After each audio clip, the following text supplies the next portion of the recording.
Tonight, the demolition of homes in Cooper's Pen, Trelawney is still raising questions that goes beyond the families now without homes. When a court grants an order that allows property to be cleared, what exactly can those executing that order do? And are there limits on when and how such an order can be carried out? The demolition started around 3 o'clock Tuesday morning with about 20 homes reduced to rubble. Residents say they were caught off guard, while questions are now being raised about the legal process and the conduct of the operation. Also tonight, the National Land Agency is moving to revalue about 900,000 land parcels across Jamaica. The exercise is expected to bring property values closer to current market realities. But for property owners, it could also mean higher property taxes. So what does this mean for Jamaicans, the property market and the economy? Then, another battle over property and public rights. The Jamaica Beach Birthright Environmental Movement, JABEM, is challenging the government's approach to beach access.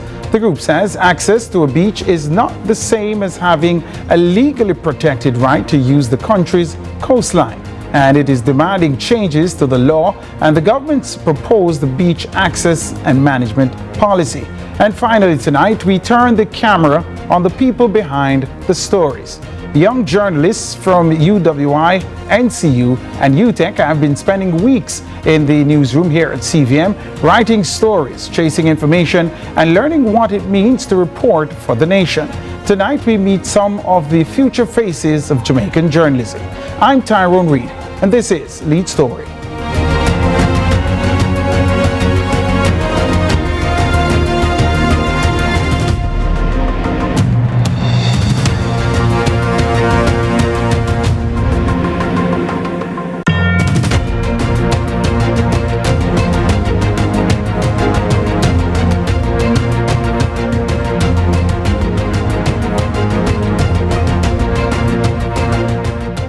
Thanks for staying with us here on Lead Story. The demolition of homes in Cooper's Pen has also raised questions about the company at the epicenter of the property dispute.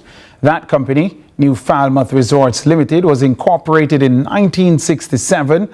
Company Office of Jamaica's records show the business was first and second issued, let me read it again. The business was issued a first and second warning notices in November 2023 and January 2024 over outstanding filings. It was subsequently published for first removal in March 2024. However, final removal did not take place after the company began efforts to file the outstanding documents. The company filed its 2022 annual return and beneficial ownership information in October 2024, and those filings were approved.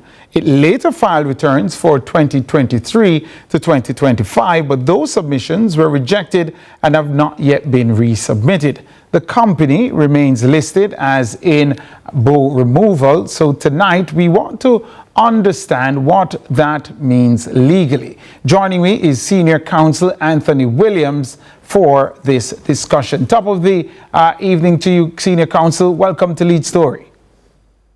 Thank you very much for inviting me, and I want to also say thanks to the Advocates Association of Jamaica, which is one of the legal association, responsible for legal education. Thank you so very much. What does it mean when a company is listed as in bow removal? What does that term or phrase mean, Senior Counsel? Could you repeat the question? What does it mean when the Companies Office, for example, says a company is listed as in bow removal? What does that mean? Well, it simply means that as far as that company is concerned, once they are listed as a viable company and they are registered and they have not been struck off the records, then they are legally entitled to do anything that the law permits them to do under the law in any respects. So when the Companies Office, because that's according to the information we have from the Companies Office of Jamaica, it says and I just want to read what we got specifically from the Companies Office of Jamaica. It says the company remains in capital B, capital O, removal until it has provided the required outstanding beneficial ownership information. That's what the Companies Office has said to us. Yeah, so it could be that there are also issues concerning the ownership, the directorship, and once a company is registered with the Companies Office, they have to comply with all the legal qualifications. If there are outstanding tax returns or annual returns or anything that the Companies Office require them to do and they are not compliant, then obviously they can't operate as a legal entity as such. Right. And just to advise our viewers, the Companies Office of Jamaica also advised CVM TV that the notice schedule regarding the removal of companies, it says a first warning, 30 days to respond or comply. Second warning, 60 days to respond or comply. First removal, 90 days to respond or comply before removal, subject to the company filing the requested documents. And then it says a second and final removal after the 90 days have passed and no filings have been made. Yes. So basically, the Companies Office would have issued a number of warnings, cautions, directives to that particular company, indicating to them that they must comply with the requisite directives from the Companies Office. Every entity that is registered under the Companies Act, they have to comply with the rules and regulations and laws that governs these entities, whether it is a limited liability company, an unlimited liability company, a partnership, or a public limited liability company. Then their names are not just there for the sake of being on the record. They have to comply with the rules and regulations to ensure that they can carry on their business as a lawful and legal entity. So the Companies Office, therefore, in those circumstances, would have given them a directive. If there's no compliance, they'll give them another warning. They'll give them perhaps a third warning. And in this particular case, as you're indicating, there was a final warning.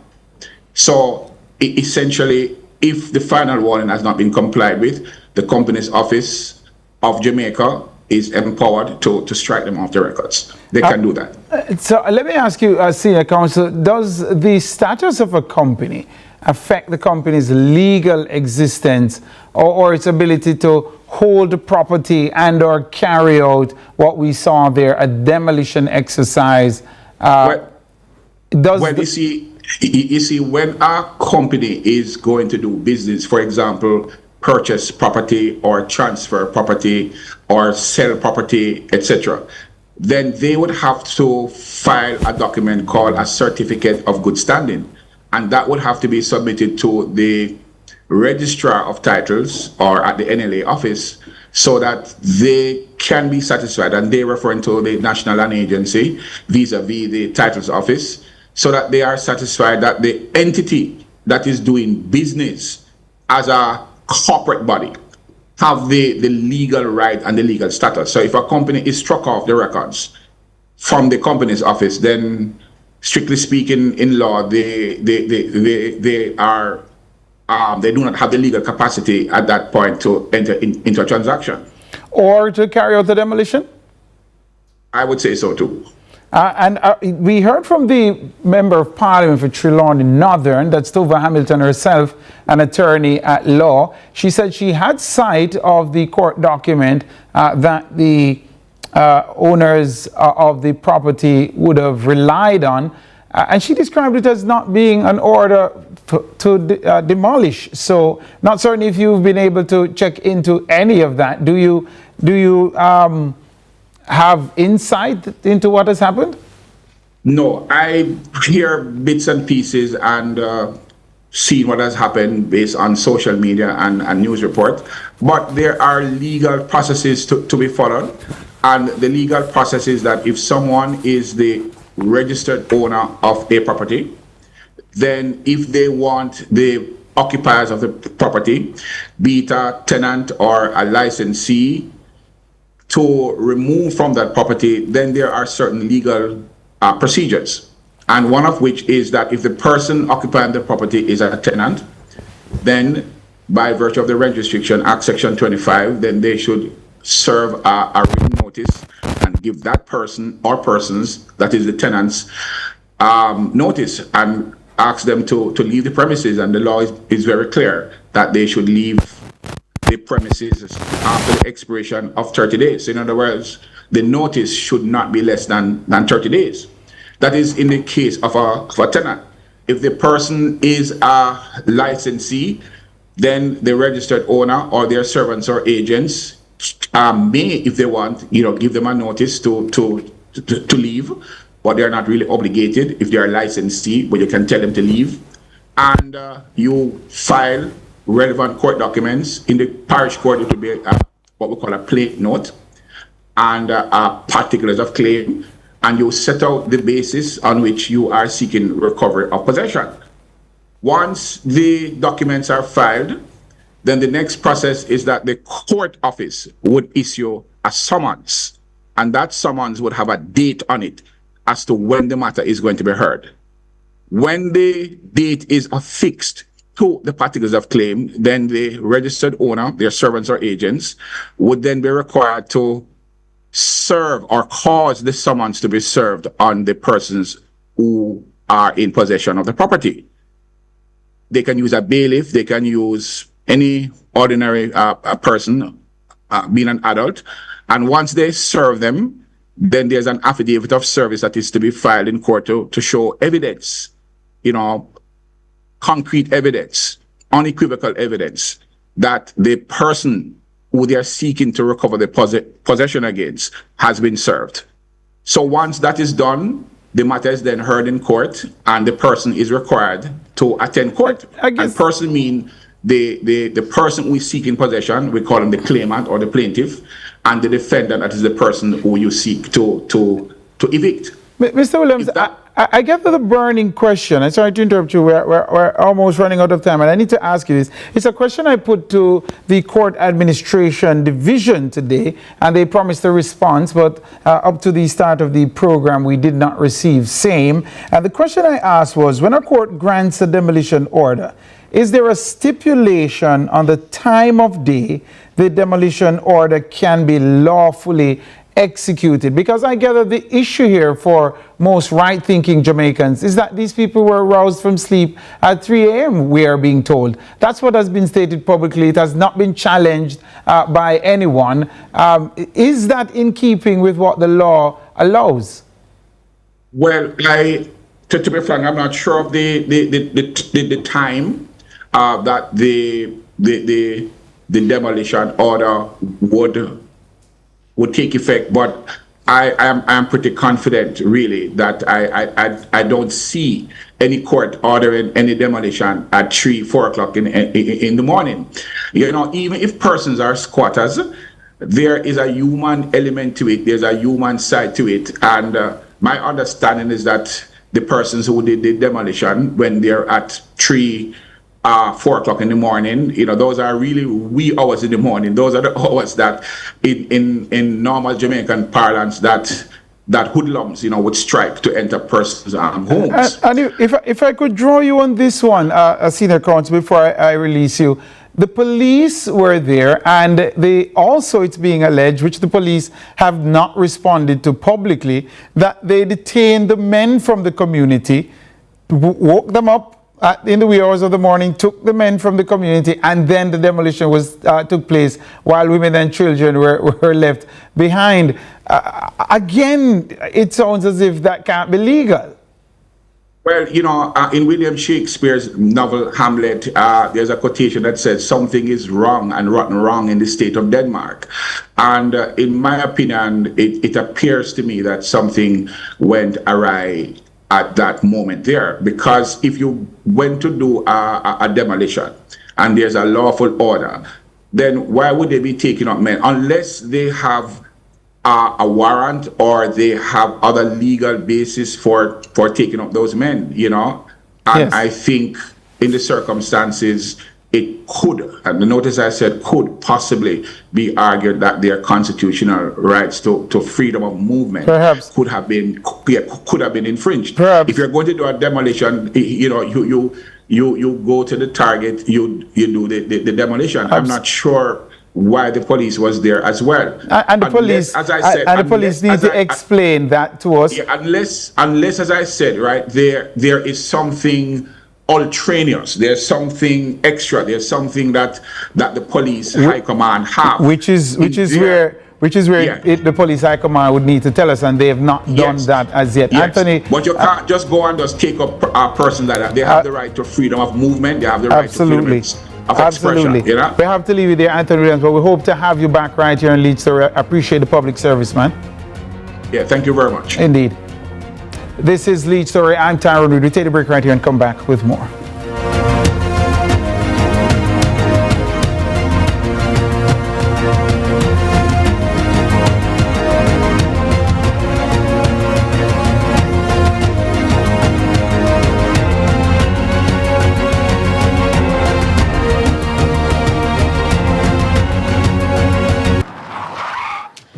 Imagine if I wasn't wearing a seatbelt. Prevention is critical. That's why I recommend Colgate Total. It's 15 times more effective at fighting the root cause of oral health problems. Prevent problems before. Time to get this party started. Cricket, cricket, cricket, cricket, cricket, cricket, cricket, cricket, cricket, cricket, cricket, cricket, played, played, played, played, played, played, played, played, played, played, played. Louder, Louder, louder, louder, louder, louder, louder. Come to the biggest party in sport and be part of the action. Get your tickets at the local box office or at cplt20.com. Watch it live on Rush Live and Louder, the home of cricket in the Caribbean. How we play.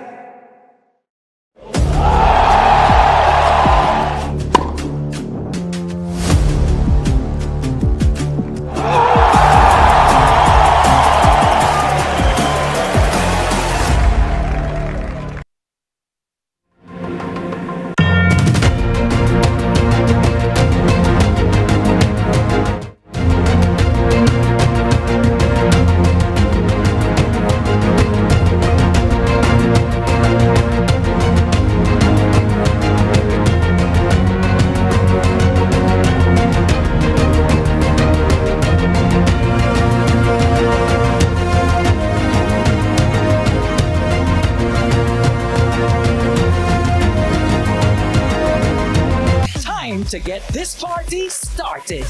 Cricket, cricket, cricket, cricket, cricket, cricket, cricket, cricket, cricket, cricket, cricket, cricket, cricket, played, played, played, played, played, played, played, played, played, played, played. Louder, Louder, louder, louder, louder, louder, louder. Come to the biggest party in sport and be part of the action. Get your tickets at the local box office or at cplt20.com. Watch it live on Rush Live and Louder, the home of cricket in the Caribbean. How we play. I'm me, the stylist, no scam and style me. From the market to the farm to the office, money talk is everywhere. But are you making sense or nonsense? The Bank of Jamaica brings you common sense with BOJ. Real stories, real laughs, and real lessons to help you protect, grow, and manage your money. Mattress savings. At least my mattress, you charge me to sleep on it. Partner plan. Remember last year we needed our payouts early? But Miss Pam gave it to her cousin first. Or a sketchy loan flyer. Electrifying deals. See why making the right financial choices is pure common sense. Brought to you by Bank of Jamaica, empowering everyday Jamaicans one episode at a time. Grandpa, it's 2026. You can't keep hiding all your money in every single pocket forever.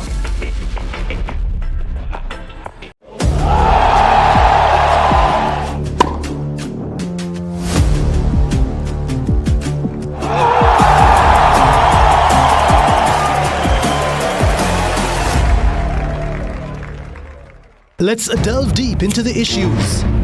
We'll take you beneath the surface. Greetings and salutations. My name is Orville Higgins, and it's another edition of Fan Central. Talking to the people at the heart of the top sporting stories. Hear from your favorite sportsmen and women and the administrators who work tirelessly to make it all happen. It's live sports talk. I've written an entire article. Yes. Looking at all the major issues every Tuesday at 9 p.m. It's Fan Central.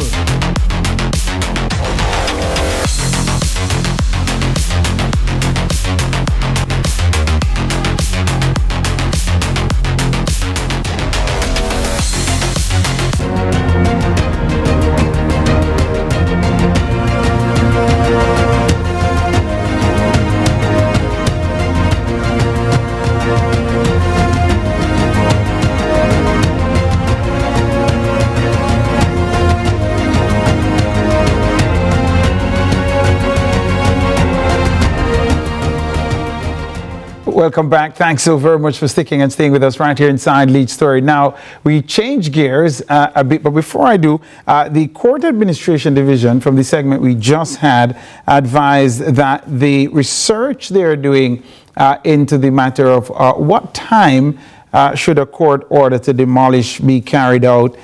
They are still doing the research is basically what they were able to reach out to us and advise just moments ago. I wanted to give you that update. Now, to change gears a bit, the value of land across Jamaica is about to be updated. The National Land Agency, NLA, has started a major revaluation exercise involving roughly 900,000 parcels of land across the country. The exercise began on July 1 and is expected to take about 20 months. It will update the unimproved value of land, meaning the estimated market value of the land itself without the value of buildings or crops. The NLA says the exercise is necessary to bring records up to date. Some property values have not been updated since the 2017-2018 fiscal year, despite the Land Valuation Act requiring updates every 5 years. And there is a direct consequence for property owners. Higher land values are expected to mean higher property tax bills for some owners over the next 2 years. So is this simply about bringing the tax system up to date, or could it have a wider impact on property owners, investment, development, and the cost of living? Joining me now, it's really an all-star cast. It really doesn't get any better than this when it comes to economists in the country. So economist and executive director of the Caribbean Policy Research Institute, CAPRI, that's Dr. Damian King, and economist Keenan Faulkner. Gentlemen, welcome to Lead Story. I appreciate you being here. Thanks a lot. Indeed. Let me begin with you, Dr. King. Is this really an exercise to get us to pay more money for properties to the government? Well, yes, it is an exercise to get you to pay more money, but it's an exercise that ought to have taken place a long time ago. When you look at the kind of considerations that make for a good tax, that it's not distortionary, that it doesn't disincentivize people from engaging in the thing you're taxing, that it doesn't cost a lot to collect, so it's efficient, and it is progressive, so people that can afford to pay more or charge more. Those three considerations for a good tax all apply to property tax, especially the way that we levy property tax in Jamaica, which is on the unimproved value of the land. So the fact that land tax is the perfect tax and we systematically, continuously fail to tax it at an appropriate level in two ways. We have a tax rate that is low by international standards, and then we consistently fail to revalue, to update the valuation of the land over time, so we are taxing it on valuations that are not relevant.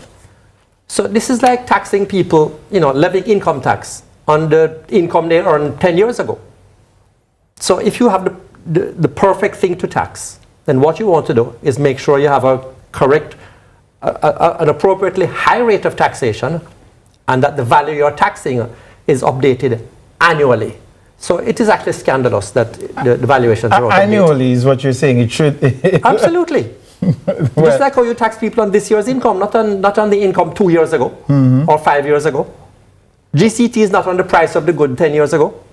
Well, fair, but Keenan, your take on this? Well, I mean, remember these taxes were first announced by the finance minister in her budget presentation. So as a result of the revaluation of lands, well, it will yield a couple $2 billion, and that is to help with the revenue shortfall. I mean, persons can now argue about the timing of the taxes with everything else that's going on. But as Dr. King said, it is overdue. In practice, it occurs maybe around every 10 years when, as the Land Valuation Act said, it should really happen every 5 years. As to whether or not it should happen more frequently, yes, I agree that it should, because having long, outdated stretches of basically dormancy in trying to tax or trying to get the proper value of the assessment, that is not really ideal. Can it be done in less than 5 years or less than 10 years? Yes, with the improvement in geospatial technology, you find that it's probably easier now to assess the land values relative to, say, in the 1970s, the 1980s, or the 1990s. But having these long periods of dormancy up to 10 years now necessitates larger and potentially more disruptive adjustments when you eventually do decide to adjust it. So after 10 years or almost 10 years, you know, we find ourselves in this position. It really should be about 5 years, but it can be down to maybe around 3 years if possible. Not yearly. Well, that depends on the institutional capacity of the NLA and what they can do and how much it will cost to actually get it done in a year. Because going from 10 years to 1 year is going to be a little difficult. No, if we could have done it, I think we would have already. Unimproved. Go ahead, Dr. King. Let me add to that, though. Because in the same way that the statistical agency is able to do an estimate of the population annually, but a census, which is a granular investigation of how many people are here, is done only every 10 years. So they could algorithmically adjust it every year based on what is the inflation rate and based on what is the property values that you are getting out of home sales. So you could do an algorithmic, a calculated adjustment annually, and then once every 5 years you do the granular investigation of what the actual land value is.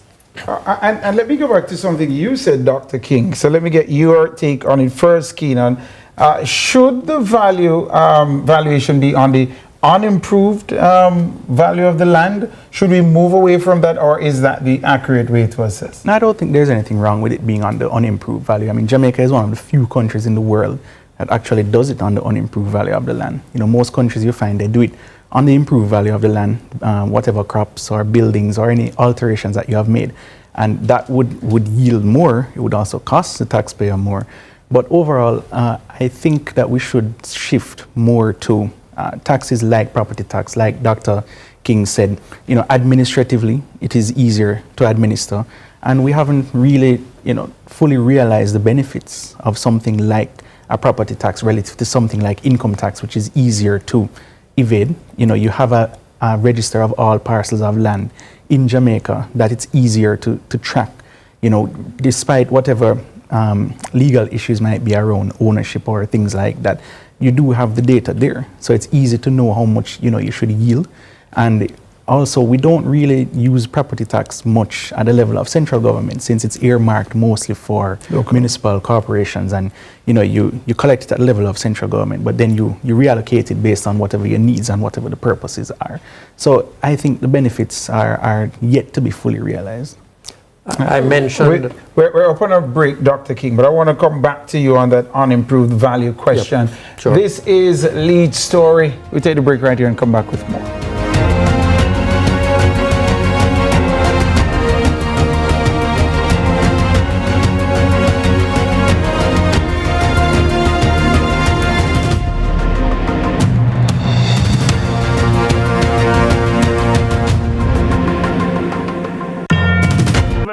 Peace and love in the place. Jamaica want love every time. And that if you say, and that if you do, and that the life if you live. One love Jamaica. Peace. The time brought to you by the Ministry of National Security and Peace is... Let's delve deep into the issues. We'll take you beneath the surface. Greetings and salutations. My name is Orville Higgins, and it's another edition of Fan Central. Talking to the people at the heart of the top sporting stories. Hear from your favorite sportsmen and women and the administrators who work tirelessly to make it all happen. It's live sports talk. I've written an entire article. Yes. Looking at all the major issues every Tuesday at 9 p.m. It's Fan Central.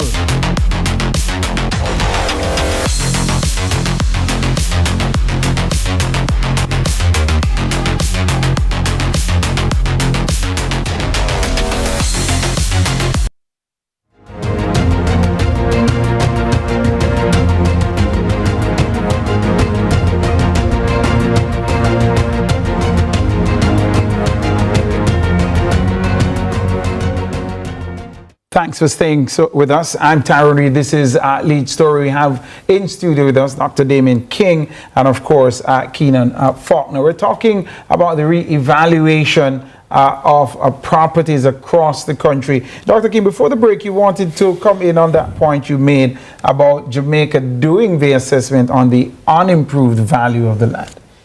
Well, Keenan has made one important point, which is it is easier to assess the value of the land itself and to do your revaluations. If you do it on the improved value, which includes the value of the structures, then you need to check more often who has built what on the land.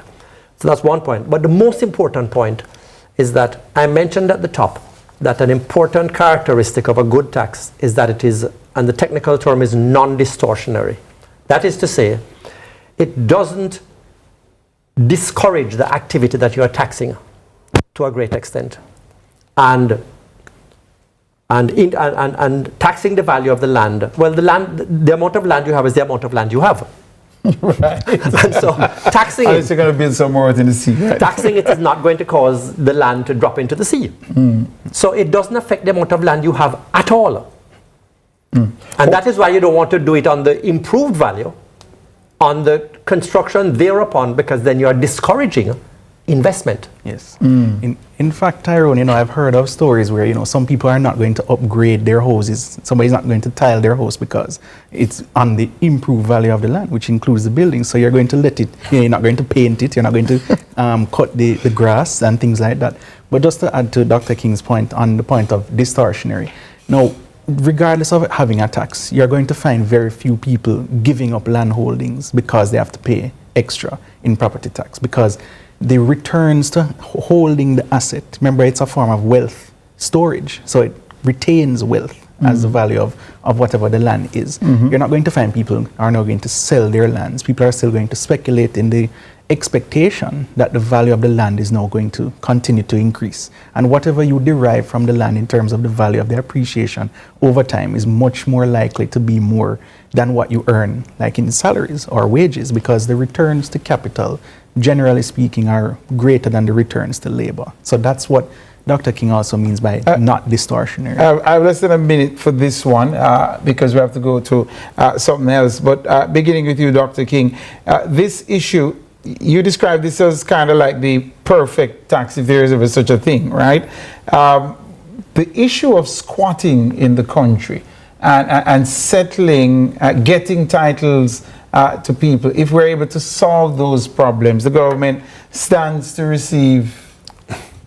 So that's another benefit of relying more on the land tax, because it incentivizes the government to improve titling and make sure that everybody who's on a particular piece of land has a title to it, so that then puts it within the framework, it puts it within the database of paying property tax, or at least levying property tax. So, and there are many good reasons to make sure that people have titles to the land that they are on, and that the government has everything in the database. But government getting revenue from it is yet another reason. I'll give you the final word on it. Land is finite. So, you're always going to have people wanting to own some of the land that's there. So for it to be mutually beneficial, just the idea of having a land value tax for both government and for both individuals and people who own land, finding the appropriate tax rate where you can derive the most revenue while not now having a sudden influx of people trying to sell off their land. That's not something that's going to happen, right? That's the nature of property tax relative to others that are more distortionary.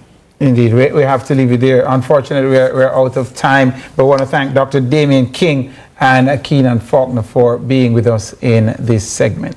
All right. So we have to change gears a bit, and we want to talk about who owns Jamaica's beaches. Yeah, that's the question that we want to look at. But we're going to take a quick break right here before we throw to the next guest. Yes.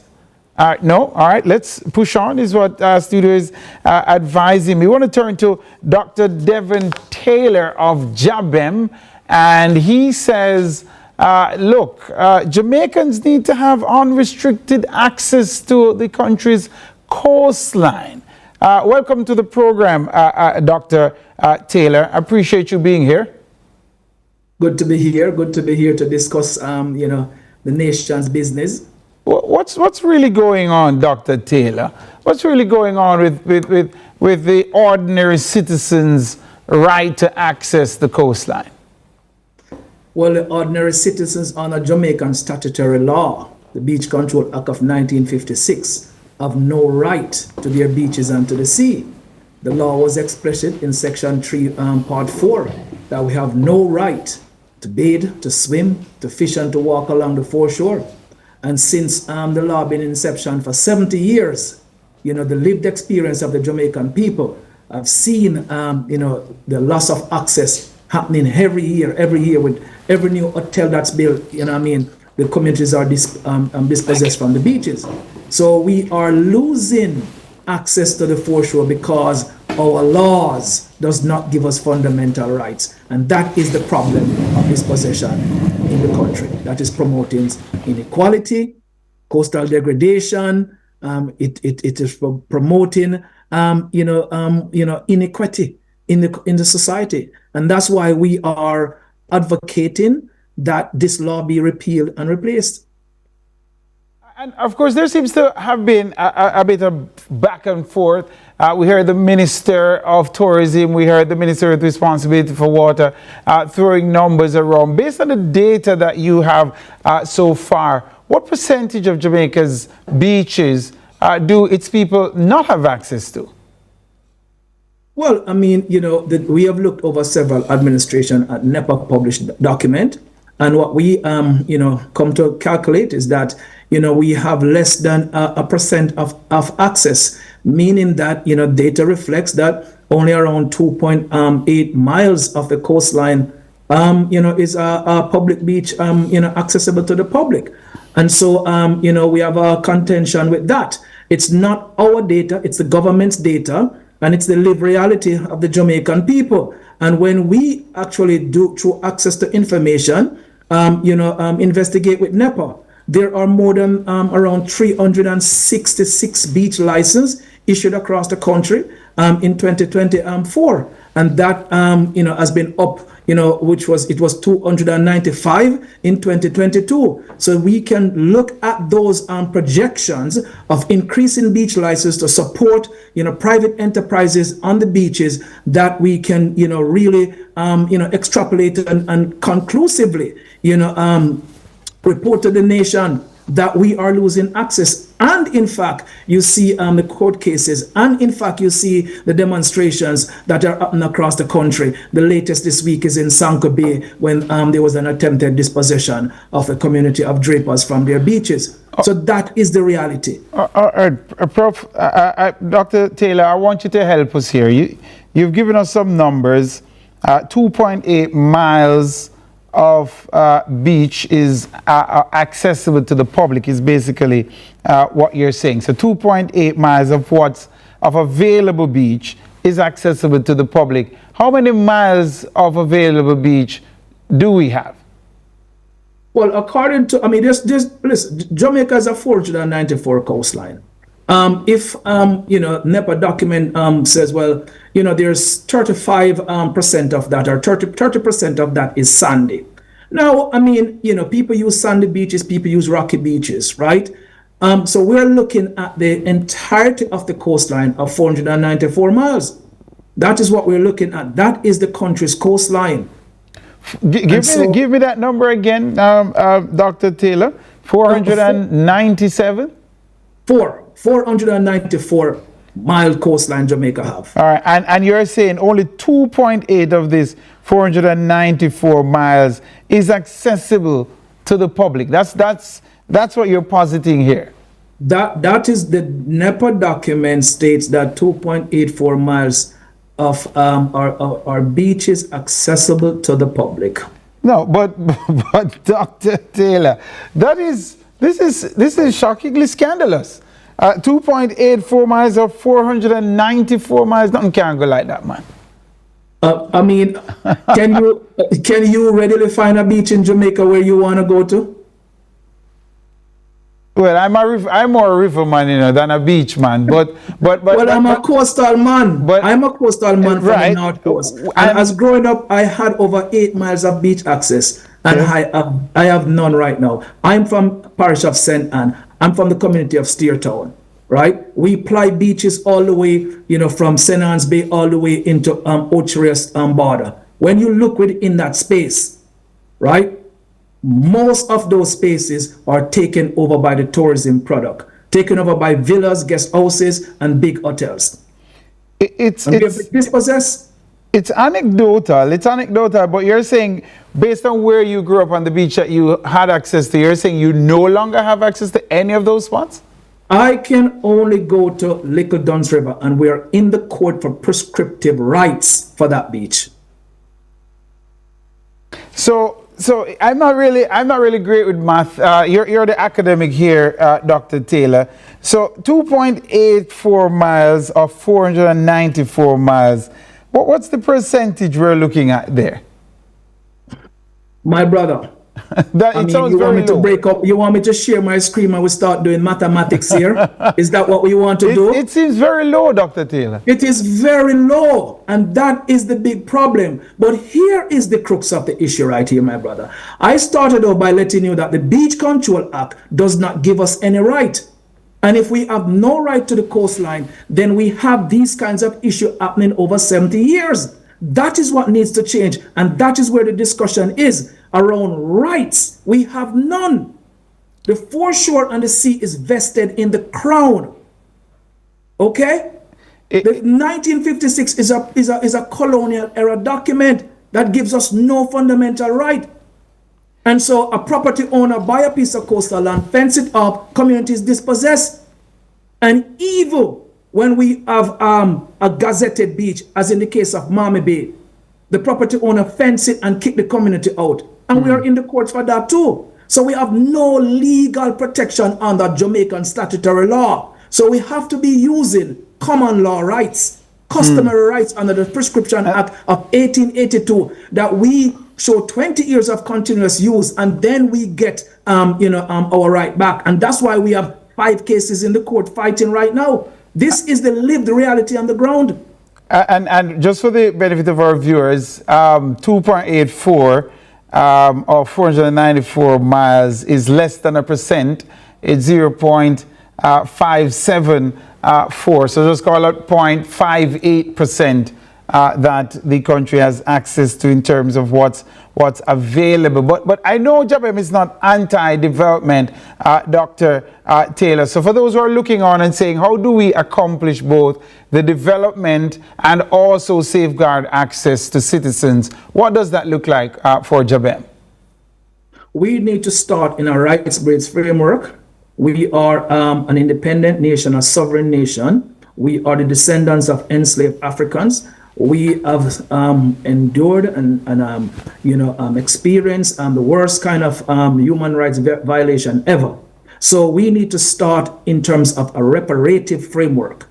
And what does that look like? That look like enshrining fundamental rights, of Jamaicans to access their beaches. That will give us fundamental rights of movement to spaces, to fish, to bathe, right? Then the Jamaican people can equally participate in the economy of the coastline, which is 35% of Jamaica's GDP right now, okay? So we start with a rights base to empower people and allow people to participate in coastal economy. So some of the things that needs to be done is that we need to have a moratorium that there's no more hotels that build within, a minimum of 150 feet of the coastline. So you're building on dry land. You're not building on the beach, right? We want the beach to be declared as a commons. Yes. So it is open to everyone. When we start dealing with these kind of regulatory framework that opens up the space to the public, ownership by the country with full rights, then I think we could start talking about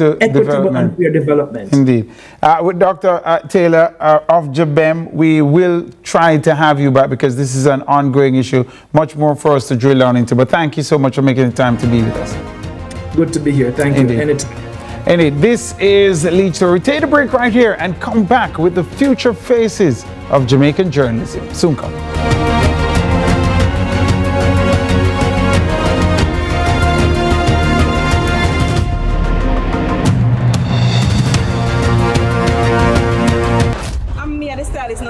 Style me. From the market to the farm to the office, money talk is everywhere. But are you making sense or nonsense? The Bank of Jamaica brings you common sense with BOJ. Real stories, real laughs, and real lessons to help you protect, grow, and manage your money. Mattress savings. At least my mattress, you charge me to sleep on it. Partner plan. Remember last year we needed our payouts early? But Miss Pam gave it to her cousin first. Or a sketchy loan flyer. Electrifying deals. See why making the right financial choices is pure common sense. Brought to you by Bank of Jamaica, empowering everyday Jamaicans one episode at a time. Grandpa, it's 2026. You can't keep hiding all your money in every single pocket forever.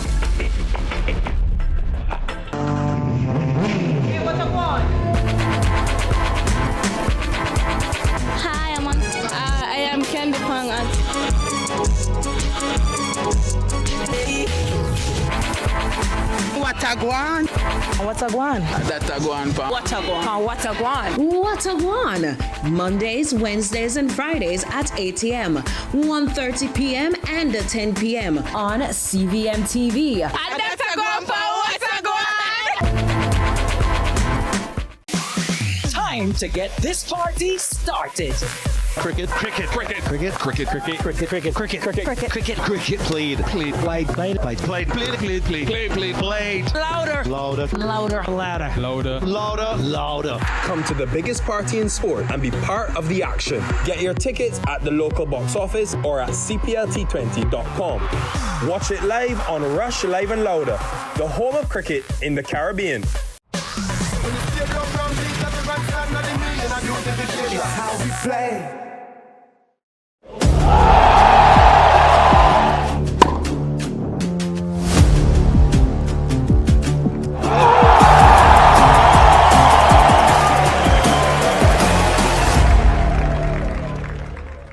Let's delve deep into the issues. We'll take you beneath the surface. Greetings and salutations. My name is Orville Higgins, and it's another edition of Fan Central. Talking to the people at the heart of the top sporting stories. Hear from your favorite sportsmen and women and the administrators who work tirelessly to make it all happen. It's live sports talk. I've written an entire article. Yeah. Looking at all the major issues every Tuesday at 9 p.m. It's Fan Central.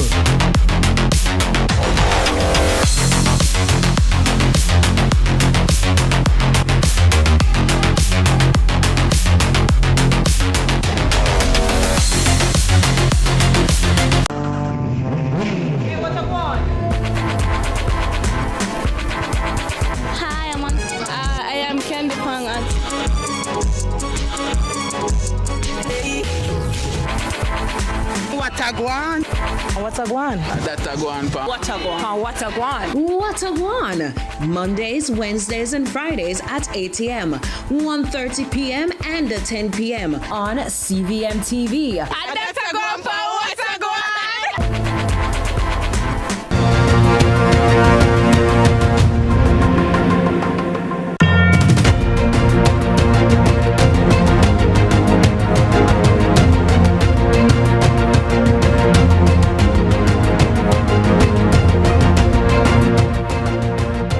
Welcome back. Thanks so much for sticking and staying with us right here inside Lead Story. Now, for the past several weeks, the CVM newsroom has had some invaders, we should call them. Yeah, they've invaded our newsroom. Let me go with what's in the script. Some new faces, students from the Caribbean School of Media and Communication at the University of the West Indies, that's CARIMAC, and Northern Caribbean University and the University of Technology, Jamaica, UTEC, have been working alongside professional journalists.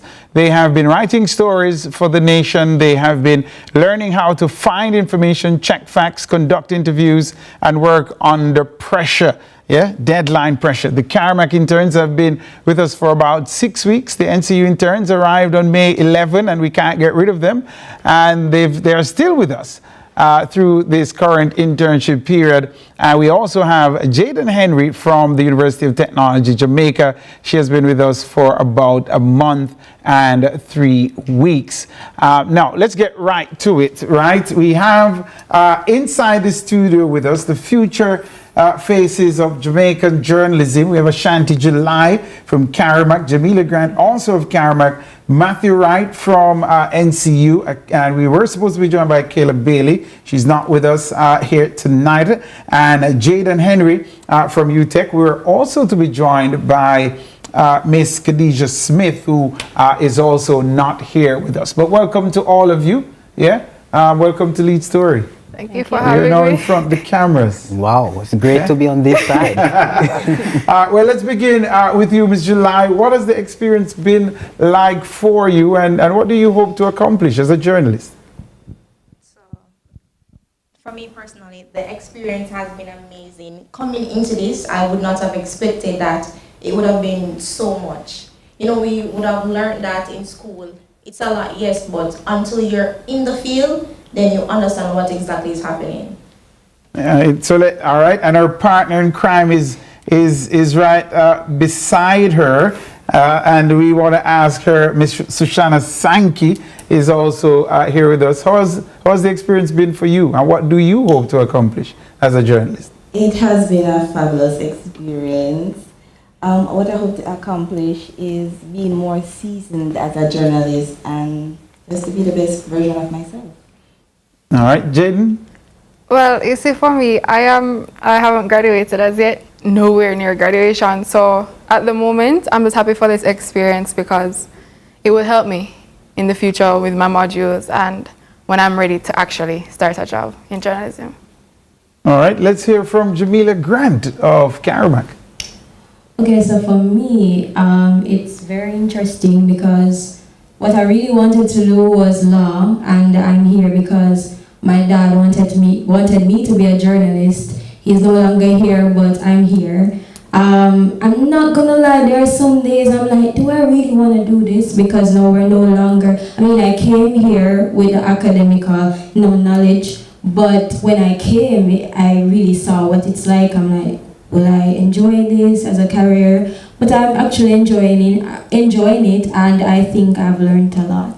Yeah. All right, Matthew Wright, yes? Yeah. The man who was behind all of those international stories that you saw here on CVM TV for the time he's been here. What has your experience been like, and what do you hope to accomplish as a journalist? Well, the word I'm going to use, Tyrone, is impressive. It's been a very impressive experience because really and truly I am not even formally trained in journalism specifically, or training in the Department of Communication Studies is that you get a basic view of everything and then you emphasize. So my emphasis was really on television production on a whole, so being behind the camera and especially as a broadcaster.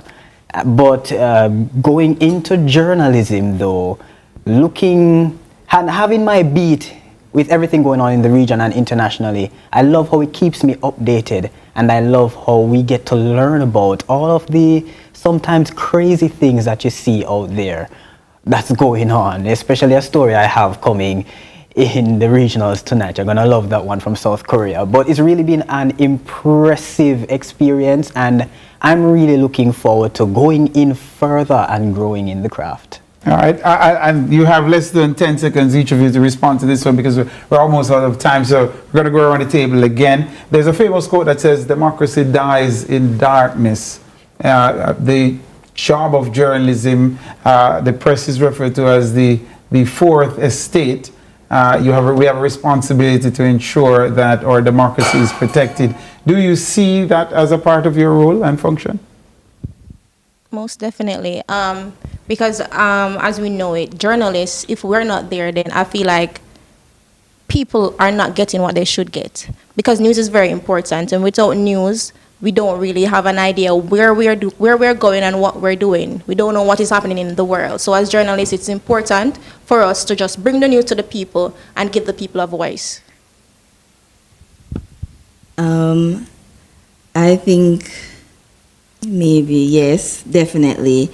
There is a thing called initiative stories that Mr. Reed would most likely know about.